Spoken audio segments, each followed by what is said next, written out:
Assalamualaikum sahabat bonsai setanah air, jumpa kembali di channel Arah Bonsai, yaitu channel yang membagikan edukasi dan pengalaman tentang perawatan tanaman hias dan tanaman bonsai.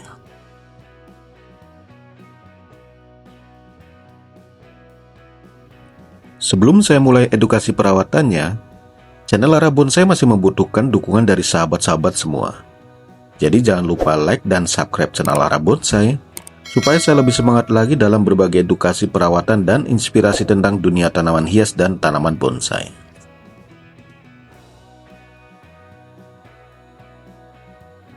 Pada video kali ini, saya akan bagikan edukasi tentang perawatan bahan bonsai waru Taiwan yang bertujuan berbagi tips cara untuk merapatkan ranting dan tunas pada bonsai waru tersebut. Tahap edukasi yang saya bagikan kali ini meliputi pruning pull daun, dan di akhir perawatan, saya akan lakukan penyiraman nutrisi tambahan berupa vitamin B1.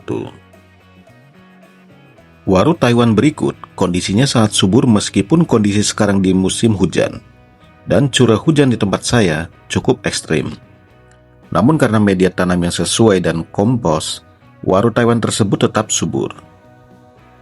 Merawat bonsai waru Taiwan sering menjadi tantangan ganda bagi saya, karena pertumbuhannya yang sangat cepat menuntut pemangkasan intensif agar bentuk tidak rusak, dan tanaman ini juga penyiraman ekstra tinggi. Karena pertumbuhannya sangat cepat, terutama di awal pembentukan. Jika tidak sering dipangkas, cabang akan cepat membesar, kaku, dan merusak komposisi dasar. Selain itu, dari segi pengawatan harus ekstra waspada, karena cepat tumbuh, kawat pengikat harus segera dilepas sebelum melukai cabang atau menjadi tertanam di batang. Bonsai waru Taiwan menyukai banyak air sehingga harus rutin disiram agar tidak layu, terutama jika diletakkan di sinar matahari penuh sepanjang hari. Bonsai waru jenis apapun itu sering diserang hama kutu putih yang sering merusak daun, sehingga memerlukan perawatan pembasmian hama rutin. Namun daripada itu, meskipun membutuhkan perawatan yang intens, pertumbuhan cepat pada waru Taiwan juga menguntungkan karena mempermudah proses pembentukan bonsai secara lebih cepat, dan apalagi di saat program perawatan ranting.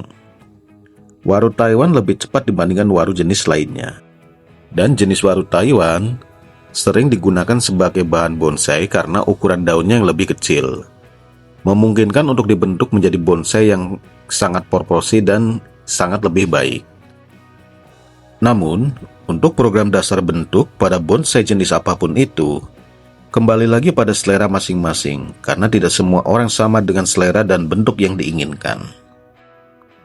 Jadi kali ini kita fokus pada edukasi cara perawatan dan pemeliharaan bonsai waru tersebut supaya sahabat tidak salah dalam perawatannya. Saya mulai edukasi tahap yang pertama, dan saya akan lakukan pruning pull daun dan hanya menyisakan daun di pucuknya saja. Karena bonsai waru Taiwan berikut masih saya lakukan perawatan dan pengelosan ranting serta tunas-tunas baru. Pruning daun pada bonsai waru berikut tidak ada treatment ataupun cara khusus, jadi sahabat tinggal potong seperti biasa. Dan tujuan pull pruning daun berikut juga selain mempercepat perawatan ranting dan tunas, dan juga supaya waktu akan dilakukannya wiring cabang atau ranting itu lebih mudah. Dan setelah ranting atau cabang diwiring, juga mempermudah dalam mengarahkan gerak cabang ataupun rantingnya. Selain itu, manfaat yang lain dari pruning daun juga berguna untuk mengecilkan ukuran daun dari bentuk aslinya di alam liar. Semakin sahabat sering dilakukannya pruning daun, maka pertumbuhan daun akan lebih kecil dan semakin rapat, baik dari perantingannya ataupun tunas-tunas baru semakin rapat.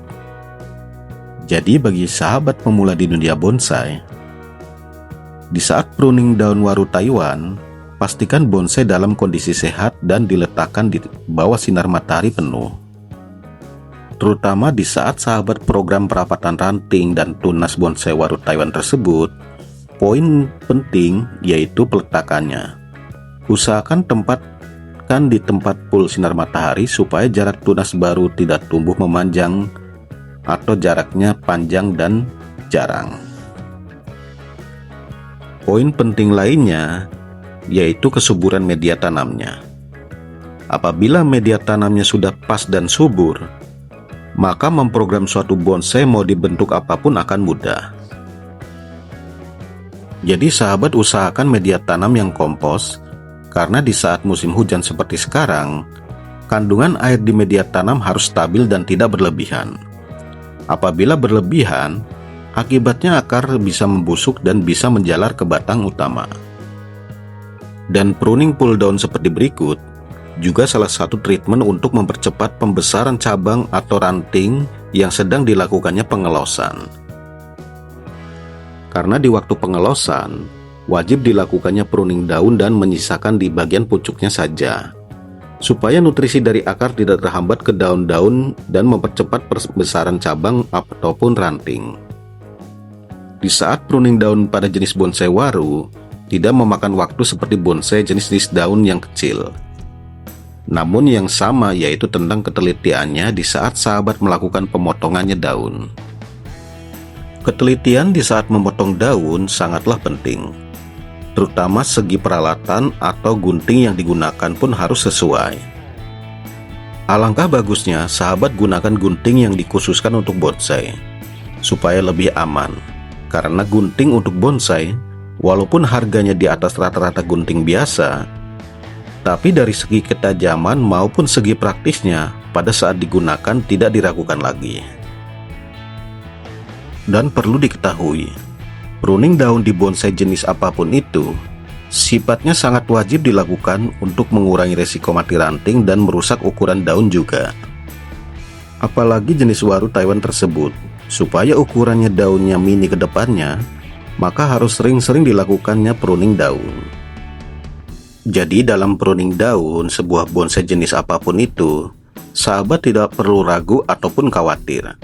Karena pruning daun di pohon bonsai memang wajib dilakukan. Dan pruning daun adalah bentuk perawatan suatu bonsai serta menjaga bentuk bonsai yang sudah diprogram serapih mungkin.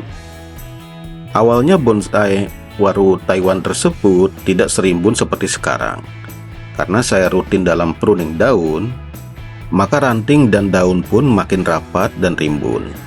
Dan di samping itu, tingkat kesuburannya pun harus diperhatikan, baik dari perawatan harian, nutrisi pupuk yang tercukupi, serta media tanam yang sesuai. Karena apabila bonsai tingkat kesuburannya bermasalah, jangankan untuk merimbunkan daun atau merimbunkan tunas, mempertahankan hidup pun sangat susah. Jadi bagi sahabat pemula di dunia bonsai, jangan pernah lelah untuk terus belajar.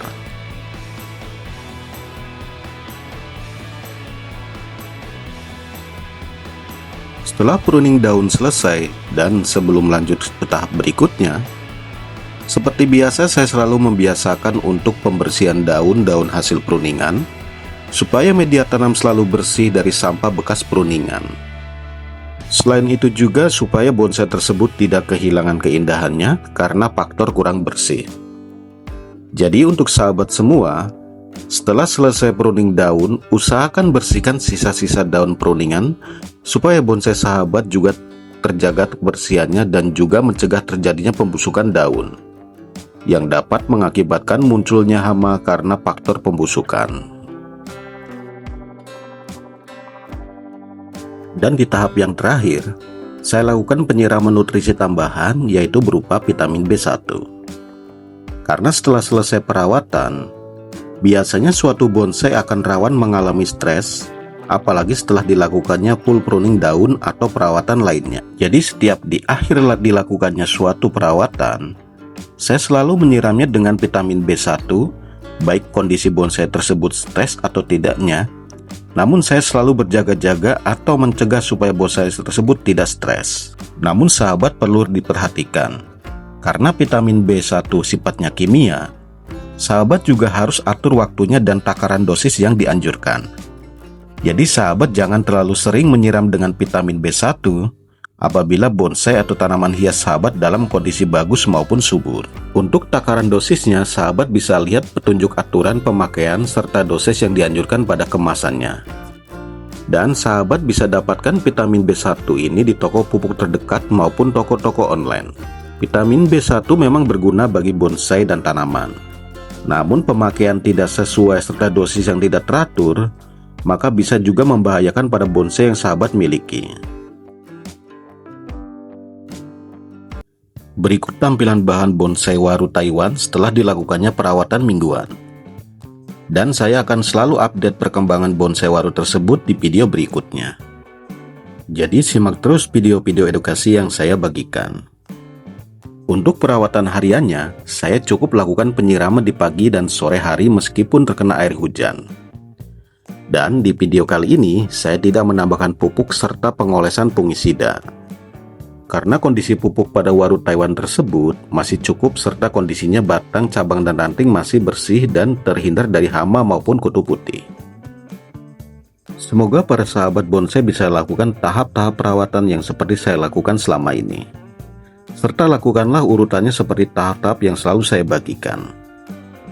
Apabila penjelasan saya terlalu singkat dan kurang dipahami, sahabat bisa komen di kolom komentar. Saya sangat terbuka dan berbagi pengalaman kepada siapapun tentang bonsai. Jadi apabila ada yang perlu ditanyakan, silakan komen untuk lebih detailnya. Terima kasih sudah menonton video edukasi yang channel Arang Bonsai bagikan. Apabila dalam edukasi kali ini ada salah kata dan kurang dalam penyampaian, channel Arang Bonsai memohon maaf sebesar-besarnya. Ambil sisi positif dan buang sisi negatifnya.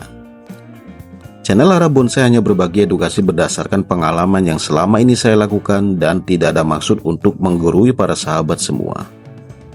Dukung terus channel Arang Bonsai dan semoga video-video edukasi channel Arang Bonsai bermanfaat bagi sahabat semua. Dan seperti biasa, channel Arang Bonsai masih membutuhkan dukungan dari sahabat-sahabat semua. Jadi jangan lupa like dan subscribe channel Arang Bonsai supaya saya lebih semangat lagi dengan berbagi edukasi tentang dunia tanaman hias dan tanaman bonsai. Sampai berjumpa lagi di next video. Salam satu hobi dan wassalamualaikum, sampai jumpa kembali.